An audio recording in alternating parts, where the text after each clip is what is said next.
सभी parts of speech में prepositions जो है वो सबसे ज़्यादा टफ माना जाता है और मेरे ख्याल से भी प्रेपोजिशन सबसे ज़्यादा टफ है। प्रेपोजिशन होता क्या है? प्रेपोजिशन वो वर्ड है जो सेंटेंस में जो ऑब्जेक्ट है, ऑब्जेक्ट क्या होता है? एक नाउन।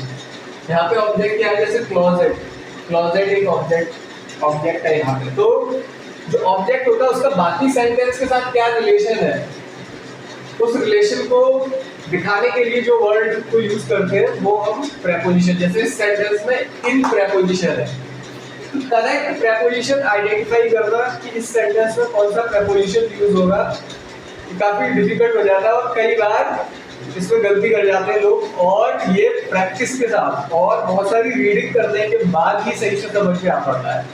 तो वो समझते हैं हम, थोड़ा लॉजिकल होता है, लॉजिकली समझने की कोशिश करेंगे तो कई बार सही प्रेपोजिशन यूज करना हमें आ जाता है। तो he your shirt is in the closet, तो ये थोड़ा इजी है, ये हर कोई समझ जाए कि क्लोजेट के अंदर है, तो ये रहेगा यहाँ पे he is at the door. यहाँ पे गलती कर सकते हैं लोग कई बार, तो यहाँ पे एट द डोर आएगा, मतलब डोर पे खड़ा हुआ है। कोई यहाँ पे ऑन द डोर लिख सकता है, he is on the door, he is by the door. तो ये समझना होगा कि यहाँ पे परफेक्ट प्रेपोजिशन कौन सा होगा, एट द डोर होगा, मतलब डोर पे वो खड़ा हुआ है। The phone is on the table.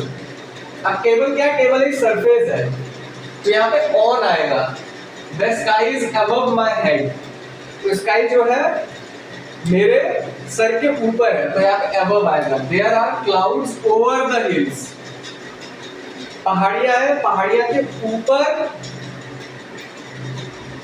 Clouds है, तो यहाँ पे ऑन नहीं आएगा। यहाँ पे गलती हो सकती है कि there are clouds on the hills, नहीं, क्योंकि हिल्स जो है ना वो सरफेस नहीं है, सरफेस होता तब ऑन आता, तो ओवर आएगा यहाँ पे। The cat is under the table, अब एक सरफेस है, सरफेस के ऊपर है तो ऑन, सरफेस के नीचे है तो under. I have a scar just below my right I, below मतलब नीचे।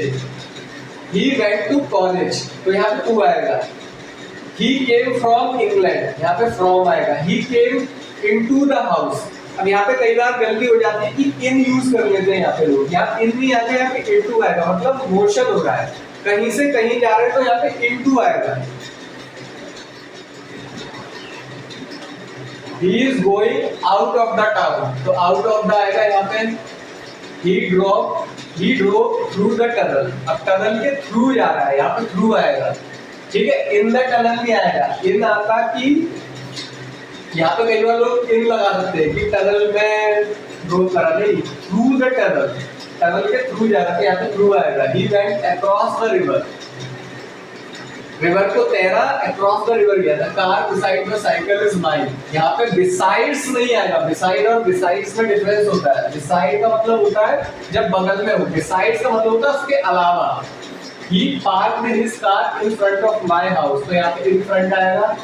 ही parked his car behind my car, यानी मेरी कार के पीछे। They move towards the river party, तो टुवर्ड्स आएगा। My flat is by the saloon, तो saloon के बगल में है। क्लाइंब अप द स्टेयर्स, आप आएगा यहाँ पे। He was walking down the river,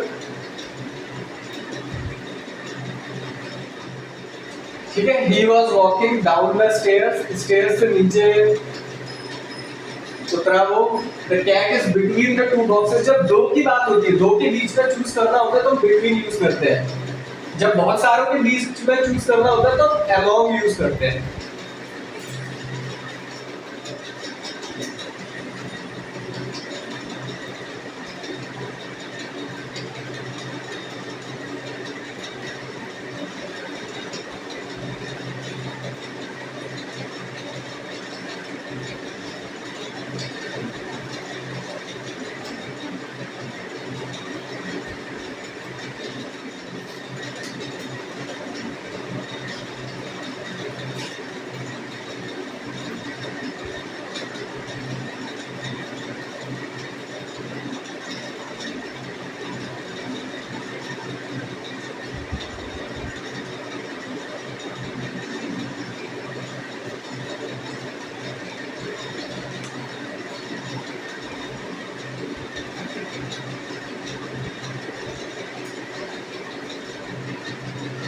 Robert was sleeping during the film, यानी फिल्म जब चल रही थी, फिल्म जब देख रहे थे उसके दौरान रॉबर्ट सो रहा था during he stayed there for 4 days.